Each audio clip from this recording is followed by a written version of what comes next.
Good morning, everyone, and welcome to today's webinar. I have Mark Harris and Jo Sutton joining us today. If I could just go through a little bit of housekeeping with you. There is a chat feature on this webinar which enables you to ask any questions throughout the session. So please do interact with us as much as possible. We are recording the session and this will be available to you following the webinar today, and we'll send a copy out to you which you can share. So just a quick introduction before we start this session about who Enbridge actually is. Some of you will be aware of us. We've worked with a number of technology partners, including Unit 4 and Xledger and Proactus. So you may have seen us at some of the events that they usually hold each year. If you haven't, then we are a boutique solution provider. We have experience and the ability to deliver a number of finance and ERP solutions across a wide range of organisations, including not-for-profit. We've worked with very small UK charities, right up to large global organisations, and help them to address the unique challenges that you all face on a day-to-day basis. So that brings us to our very first webinar for the not-for-profit sector. And I want to introduce my colleagues who will take you through our topic today: restricted funds reporting and some of the challenges non-profit organisations face to get it right. Without further ado, I'm going to hand over to my colleague Mark, who will take you through the next part of this session. Mark. Thank you very much, Tracy, and good afternoon and welcome to everyone. And hi, Jo. It's nice to have a chat to you. Like myself, you've worked with a number of charities over the years, and I've been very fortunate to have done that. What I have noticed recently, though, in the face of this pandemic, is the serious amount of work and demand on their services that they're facing, and the way that they're having to be more innovative and more adaptable. I'd just like to take your view on the sort of problems you've seen facing charities and how they manage this in the back office. Yes, Mark, you're right. Things have been really quite different with the pandemic, and it's been interesting because it's brought to the fore the sort of challenges which were probably there anyway, but somehow with the pandemic we've been forced to address them, and in order to be able to carry on operating. And it's really highlighted some of the challenges that otherwise we, have thought we'd save plenty of time. And with the experience I've had over the last couple of years, I think there are probably three main areas that I would highlight. The first is obviously it's the technical one. So we're very used to some extent, just making do with the old software. So I've come across a couple of organizations where they're using older technologies. It might be older versions of software that's no longer in support, or it might be running a version of the software on a machine which is on premise and it's a bit creaky and it's the only thing that's run on that machine and it's just kept in the corner in the office. Or it might be that it's other challenges to do with inability to upgrade because of an old operating system. So all sorts of technical blockers which suddenly had to be overcome because of the pandemic, with people being forced to say, well, actually, how do we want to work? We want to be able to access our system from anywhere. We want to be able to be on the latest technology and take advantage of the latest tools. And it's just as important for the back office administrative systems as the front office services, but everybody had to adapt. So yeah, that was been a big problem. I think probably the second element is also related to the first in terms of how finance has had to be able to react to support the rest of the organization. And it's your traditional finance department, you report your month's figures 3 weeks into the next month, and you always wish it could be quicker. But actually, the reason for it being quicker has become absolutely paramount in the last couple of years. And so you need charities in particular have had to respond very agilely and very quickly to changes and changed circumstances and different ways of delivering services. And the finance department has to support that. So, and that's, we've talked about the concept before as a proactive business partner. That's become a much more significant part of the way that they've been helping their front office services. So the audience expands. Budget holders need to know actually up-to-date information about how their expenditure matches against their budget, and need to be able to interact very quickly with systems. You haven't got the benefit of being able to approve invoices by somebody walking across to your desk with a paper version of the invoice. It has to be done, or even better than email, done electronically, maybe on a mobile device, because you're actually sat at home trying to manage all this extra work. And that whole kind of efficiency and understanding of the numbers and being proactive and as I said, agile in the way that you can operate has been a real focus, and has been something that's been discussed previously. And then the third area is where we kind of link into the subject of this interview in the first place, which is the complexities of reporting. So it's not just a case of being able to report on your actuals against budget, but actually being able to take that information and use it in a meaningful way for all the different stakeholders. And it's particularly the challenge of the funds reporting, where you're looking at reporting to your funders that you're still providing the service. Do you need any adjustment to the funding that you've requested? How's the project going against the original plan? Obviously that's had to change because of the immediate changes to do with the pandemic, but the requirements and the service that's needed are the same, and the goals and the impact that you're trying to have with that service, all that will have stayed the same, but you're sort of moving your goalposts within that. And from the funding point of view, the funding might come in more slowly or might have stopped, or there might be additional funding available, and what are the services that need to go with that, and still again moving quickly to be able to prove that the funds you're spending on a particular project are actually covering the cost of that project. And the part of the charity, the unrestricted element of the charitable organisation, the unrestricted funding, is that still enough to be able to support the projects and the bids and the infrastructure, and can the organisation support new initiatives and still running the back office functions in the same way? So I suppose those are probably the three highlights through three main threads. There are, of course, many other issues I could talk about. We've got the challenge of partially exempt VAT, of things like accounting for gift aid, accurate forecasting, and we could go on for a long time, but maybe subjects for a different conversation. No, you're right, Jo. I think that the sector actually has some very unique challenges in the way it has to account and report. I mean, in terms of the restricted funds reporting, why is that so tricky, Jo? It's tricky, and forgive me if I sound a bit like a data analyst, but it's tricky because every financial transaction has to be linked with a lot of different elements for analysis. And in the finance world, we're used to being asked to record information by nominal code or subjective. So, is it stationery, is it utilities, is it printing, that sort of thing. And we're very used to reporting by department or cost centers. So is it expenditure from finance, from HR, from fundraising, from service provisions? But actually, charity work is much more complex because you're looking at these extra levels of slicing the data. You're looking at also tracking what project is this expenditure associated with, what's the income that comes with that project, and what's the expenditure for that project. And then the layer on top of that, which is the funds reporting, is how is that project actually funded? Sometimes it's one-to-one, sometimes there's one funder per project, in which case it's not so complex.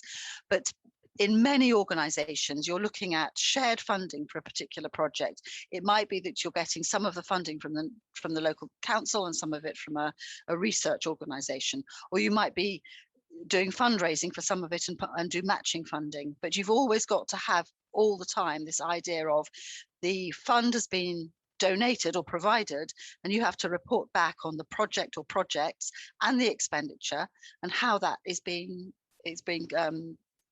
pulled down from the fund. And so it's complex because you have to record the information accurately. That means stamping the transaction with all that information, and then reporting on that information in multi-dimensions as well. And reporting, you can get lists of transactions, but actually you're looking at turning the reports on their side so that in order to meet the charity SOFA and SORP requirements, you're able to report all those dimensions at the same time. So typically you're reporting your income based on the different income streams, your activities based on the projects, which in data analysis terms is another field, and you're splitting it always by restricted and unrestricted funds. So data-wise, it's complex, and system-wise, it's complex. But for anyone understanding how the charity's doing, it's absolutely key. And if I may, just a little bit underlying that as well, it's also the benefit that you get from this information. So it isn't just the ongoing transaction history, but how do you use it then in the future? So if you've got accurate information about historical expenditure on projects, you can be sure that the next time you go for funding, you stand a better chance of getting the funding to cover your costs. You're absolutely right, Joan. And before any of the audience accuse us of kind of telling them what they already know, I think it's quite important if we can actually outline how we can help them overcome some of these major problems and avoid it all being complex off-record spreadsheets that only one person in the business understands. So how exactly can we help people, Joe? What we do as Enbridge is we always take a holistic approach to how we're addressing these types of challenge. So we look at not just the technology, but we also look at how we can implement solutions, how we can help an organization understand their data, how they can transition from one system to another, how they can help their people adapt to the change in the most effective way. So we always talk about the technology, the people and the processes when we're approaching a project. And it's not a one-off task. So you've got the challenge of how do you configure a system and how do you change your finance processes in order to be able to capture the data.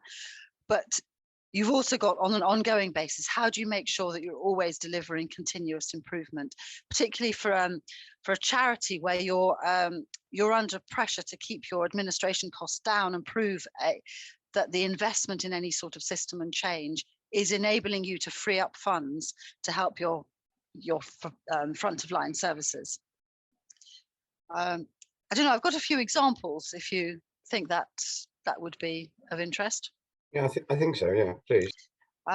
So I was trying to think of like the different size of organization we've worked with. So one of the larger international customers that we've been involved with, for example, who was involved in delivering aid projects across the world. So they introduced a financial solution which would give them the accurate project cost, exactly as we're talking about. So you've got the slicing and dicing for their funders. But one of their important requirements as well was also to analyze the outcomes of each of their projects. So they actually had an extra dimension in their reporting, not just looking at the are we spending the money in the right way, but what is the outcome as a result of our work, and added those extra KPIs to their reporting. An example would be a project building schools in Africa. How many schools were built as a result of the project, and keeping track of that over time.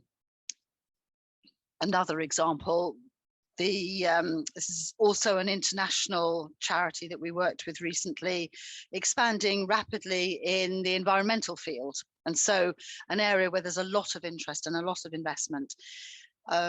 When we started working with them, they were doing a lot of their reporting in spreadsheets. They were, as we talked about at the beginning, reporting very much after the event in the month following.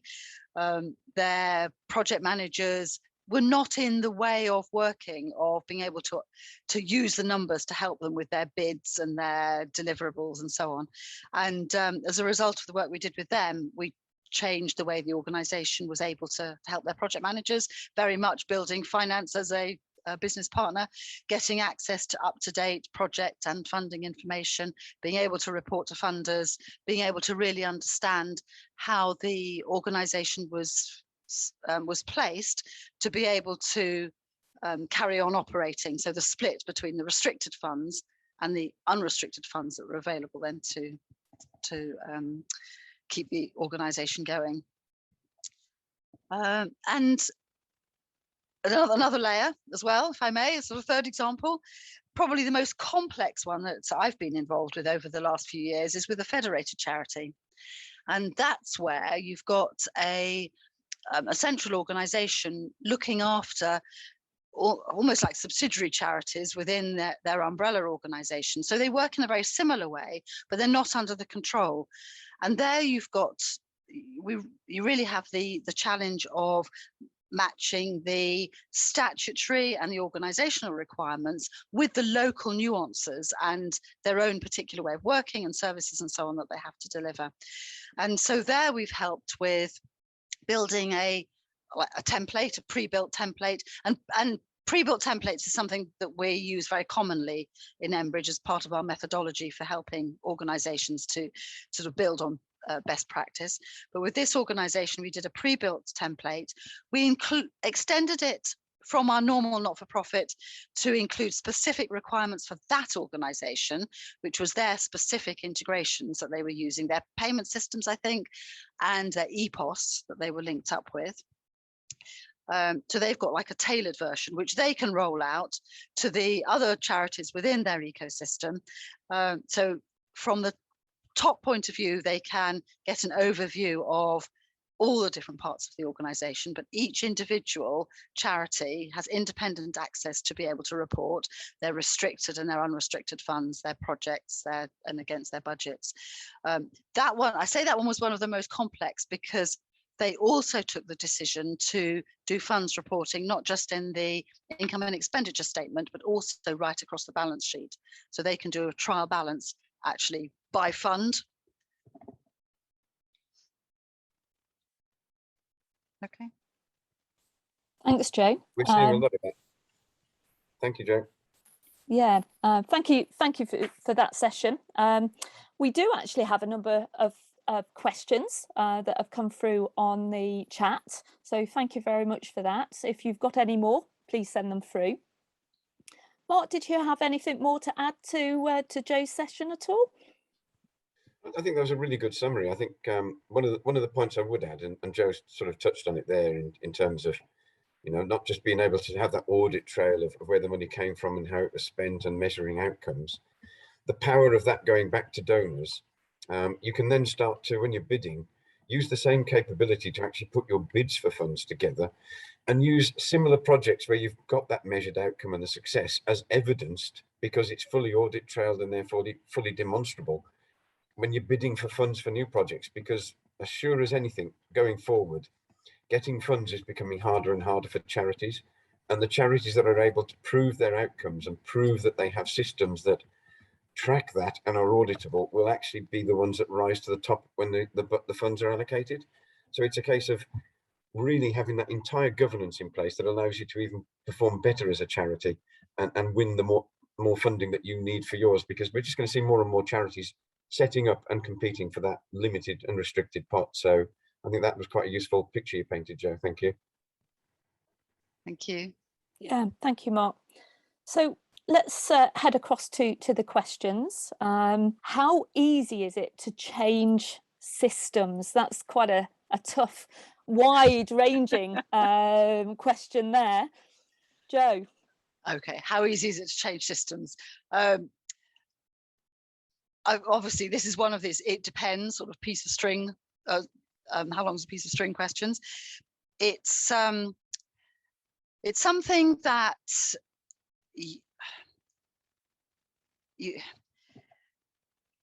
if you've done it, like Enbridge have done it so many times, I think it becomes a predictable number of steps that you have to go through to move from one system to another. And the approach can always be managed. So when you're changing systems, keep in mind very much what the goals are that you're trying to achieve by changing the system. Make sure that the people that are involved are the decision makers. Make sure you understand the benefits, and then use experts to help you take your business processes from where you are now to where you want to go. The biggest challenge is, what do you do with the old data, and how much can you use that going forward? And that will be one of those questions: how much analysis were you capturing before, and how much do you want to take with you into the new system? So, it's not trivial, and I wouldn't like to say it is, but it's absolutely doable. And when you get to the point where you realize that you need to change systems, just do it. Excellent. Thanks, Joe. And of course, I'd just like to add a point to that, if I may, Tracy, actually. Yeah, please, Like Mark. touched on it. We have what we call an industry model, which is a kind of best process, what we've seen other charities do, pre-built, pre-configured.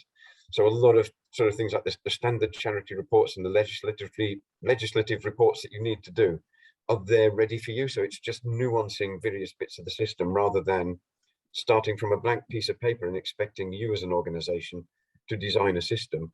We come to you with the expertise that's not been from us, but it's been from other charities we've worked with, telling us this is how we like to do things. This is the best way for us to do that. So you really do get a really solid platform to start with that can shorten the time frame and shorten the pain of changing that system as well. Okay, thanks, Mark. Now, I think we have very similar questions here from two different people.